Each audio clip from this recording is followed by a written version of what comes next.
Kembali semula bersama dengan kami dalam Selamat Pagi Malaysia. Jika kita lihat kepada laporan Jabatan Perangkaan Malaysia, jumlah graduan atau siswazah yang semakin meningkat ketara iaitu sebanyak 22.5% pada tahun lalu. Dan ekoran daripada ekonomi yang kurang memberansangkan ini juga kita boleh melihat bilangan siswazah menganggur meningkat sebanyak 37,000 kepada 202,400 orang. Jadi hari ini kita nak bercakap mengenai ini satu yayasan, namanya Yayasan Peneraju di bawah Jabatan Perdana Menteri, yang mana kita akan bercakap mengenai peneraju masa depan generasi negara, terutamanya apabila kita bercakap mengenai soal masa depan belia kita, ke mana hal tujunya dengan isu siswazah menganggur dan sebagainya. Jadi hari ini kita akan bersama dengan teknologis Muhammad Muzamil Ismail, Ketua Pengarah Eksekutif Yayasan Peneraju Pendidikan Bumi Putra, dalam kita bercakap mengenai bagaimanakah Yayasan Peneraju mampu untuk meneraju terutamanya golongan belia terhadap generasi masa depan generasi negara ini. Assalamualaikum Cik Muhammad Muzamil. Waalaikumsalam warahmatullahi. Apa khabar? Alhamdulillah. Sihat. Jadi apabila kita bercakap mengenai peneraju masa depan generasi negara, kita banyak tadi Syafiqah telah membuka topik ini dengan melihat bagaimanakah situasi kadar pengangguran yang berlaku di Malaysia, terutamanya dalam pandemik COVID-19 ini. Kadar pengangguran di kalangan siswazah semakin meningkat. Mungkin secara mukadimah kepada topik ini, apakah pandangan Cik terhadap situasi yang berlaku terhadap belia, terutamanya golongan siswazah yang mana kadar pengangguran semakin meningkat di kalangan mereka ini? Okay, Bismillahirrahmanirrahim. Terlebih dahulu saya ingin merakamkan setinggi-tinggi penghargaan. Terima kasih kepada penerbit, saudara moderator Abu Ridwan dan Syafiqah, dan semua kru Selamat Pagi Malaysia kerana sudi untuk menjemput saya mewakili Yayasan Peneraju Pendidikan Bumi Putra. Okey, jadi apabila kita bercakap isu pengangguran ni, sebenarnya dia krisis pengangguran belia lah. Ini isu evergreen sebenarnya, yang setiap tahun sama ada kerajaan kan, ahli-ahli parlimen akan bahas perkara ini, dan banyaklah pihak yang akan berdebat, dan kami seperti mana agensi di bawah kerajaan ini, kita akan berlumba-lumba untuk menyediakan inisiatif sokongan kepada terutama sekali siswazah ini. Kalau kita boleh menyorot balik sejak daripada awal tahun hari itu, kita lihat kenaikan kes COVID ni memang meroketlah, dan sekarang ni pun kita memang agak risau dalam keadaan yang semasa. Banyak industri dan sektor terkesan teruk apabila Perintah Kawalan Pergerakan PKP dikuatkuasakan. Jadi tentu sajalah perkara ini menambahkan lagi tekanan ekonomi dan mengurangkan lagi peluang pekerjaan yang sedia adalah seperti mana yang sebelum ini. Jadi memang agak sukar untuk mana-mana pihak sekalipun kalau kita nak meramalkan apa yang akan berlaku daripada sudut sektor pekerjaan itu sendiri. Kita hidup dalam keadaan pandemik pada hari ini. Semua orang bercakap dunia buka, volatility, semua perkara tidak pasti, rumit, dan kita tak nampak kabur.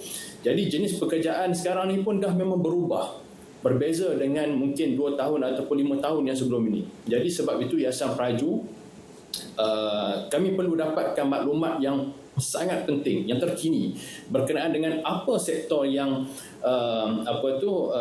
yang betul-betul boleh memberi ataupun menawarkan kerja. Dalam arti kata yang lain, kita kena terus connected dengan pergerakan industri ataupun pasaran itu sendiri.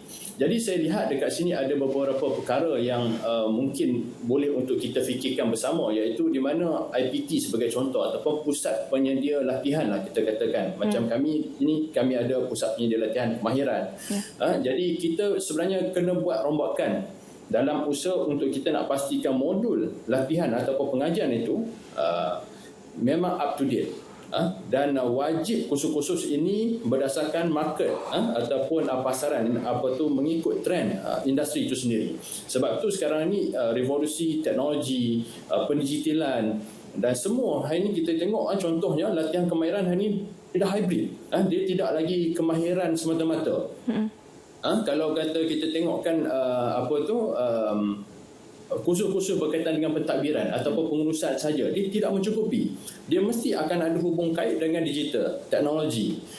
Dan hari ini kalau boleh saya sebut package data ini bukan varian Delta. Mungkin tadi kita bincang perkara berkenaan dengan varian itu, tapi yang saya nak sebutkan ini bukan varian. Delta ni bermaksudnya dia package soft skill, daripada sudut kemahiran tu, nak menyelesaikan masalah, kepimpinan, kemahiran untuk buat keputusan.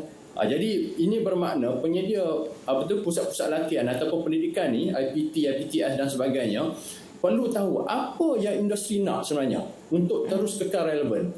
Jadi ini kritikan yang agak pedas lah di sini kepada cabaran kepada Yayasan Peraju juga. Kita tak boleh tawarkan program yang short sendiri. Kita kena keluar daripada program-program yang biasa, yang lazimnya, yang mungkin sebelum ni kita dah buat tradisional dan sebagainya. Jadi hari ini kalau Yayasan Peraju, saya selalu sebut kata accountant kena ada kemahiran digital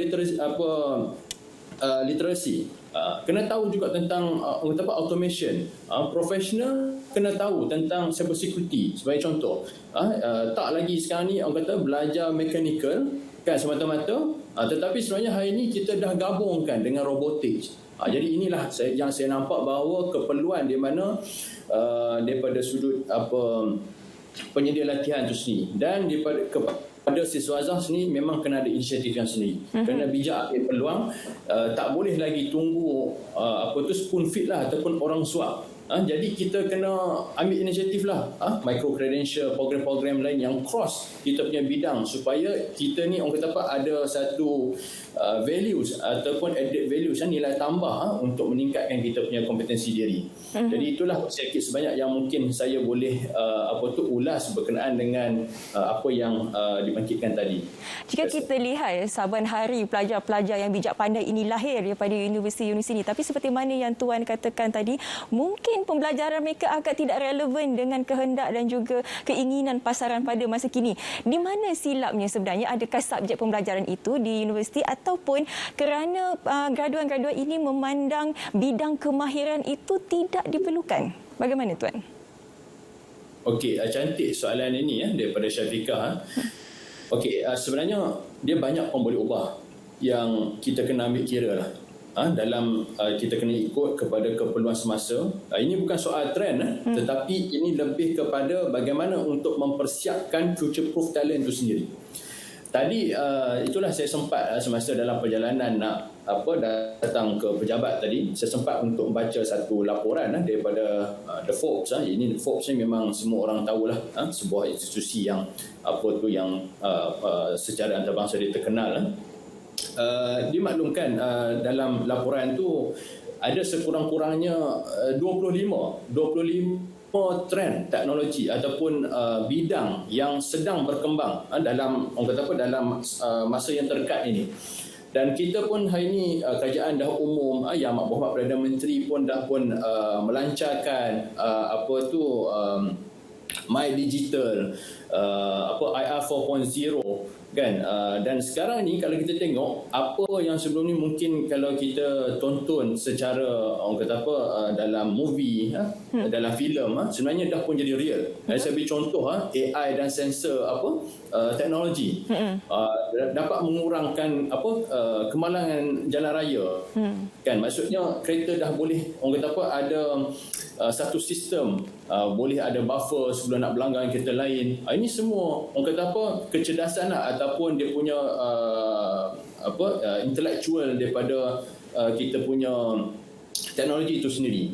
Blockchain teknologi hari ini dah bila mana kita jalankan ataupun kita buat teknologi ini, kita dapat mengelakkan daripada penipuan CJ dan lesen. Hari ini sejak sehari 2 hari ini orang bercakap soal yang MySejahtera tu kan, orang boleh tipu dan sebagainya. Tapi sebenarnya kalau kata dengan teknologi blockchain ini, dengan software ataupun sistem MySejahtera yang kita ada tu, perkara ini kita dapat elakkan.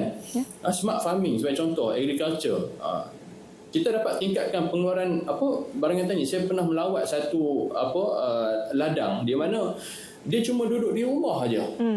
Ladang tu duduk di rumah, dia kontrol saja di rumah kan, sedangkan ladang dia di tempat lain. Itu dahsyatnya macam mana teknologi itu berkembang. Jadi sebenarnya yang saya nampak untuk menjawab kepada apa yang ditanyakan oleh saudari Syafiqah tadi, pekerjaan ni dalam bidang bidang-bidang teknologi ni sebenarnya dia memang permintaan yang sangat tinggi dalam keadaan sekarang ini, sebab kita dah berubah, zaman kita dah berubah, cara kita bekerja dah berubah, automation, robotics, digital, kan, semuanya dah pun dah automated.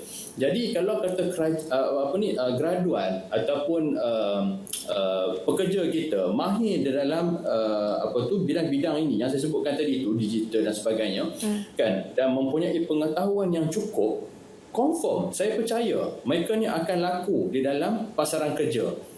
Cumanya dalam keadaan yang sekarang ni, sebab tu saya nak beritahu bahawa cabaran kepada khususnya macam agensi sebenarnya Yayasan Penaju sebagai enjin kepada pembangunan bakat bumi putera ni, kita diberi mandat oleh Yang Amat Berhormat Perdana Menteri untuk berfungsi macam mana kita nak jadi lain daripada agensi yang lain.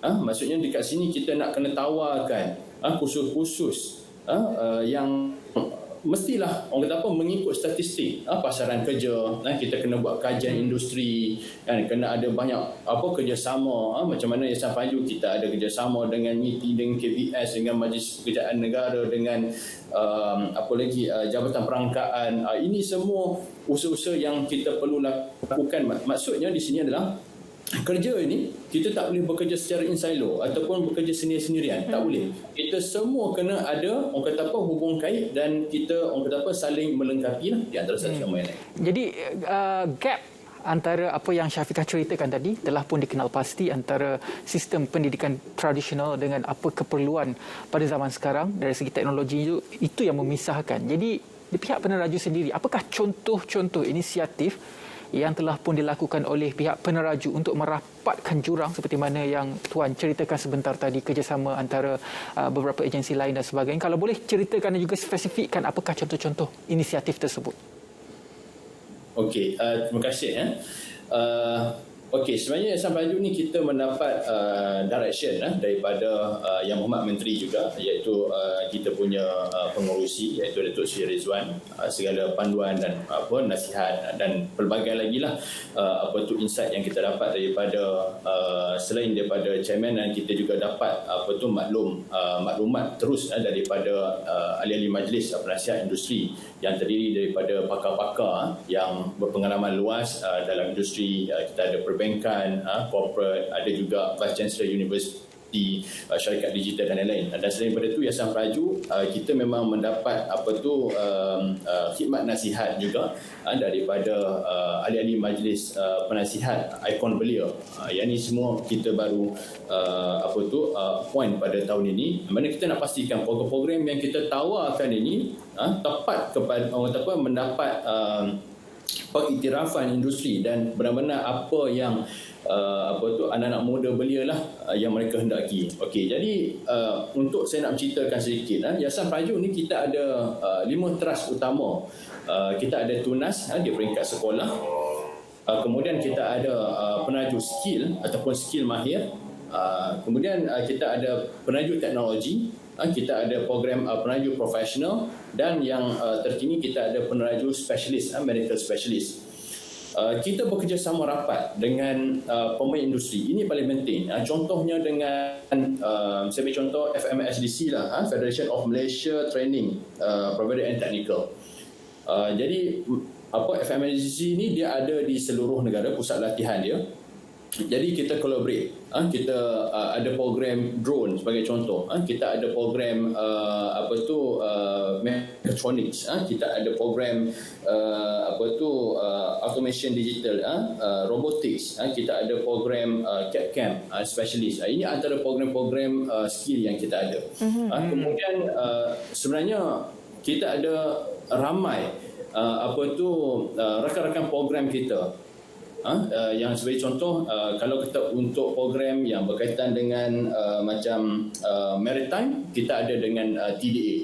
Kemudian kita ada dengan Port Tanjung Pelepas. dengan Johor Port sebagai contoh. Yang ini program-program yang berkaitan dengan kejuruteraan logistik. Dan kemudian kita kalau daripada sudut program profesional itu sendiri, kita our core business adalah lebih kepada perakaunan, perbankan, kemudian kewangan.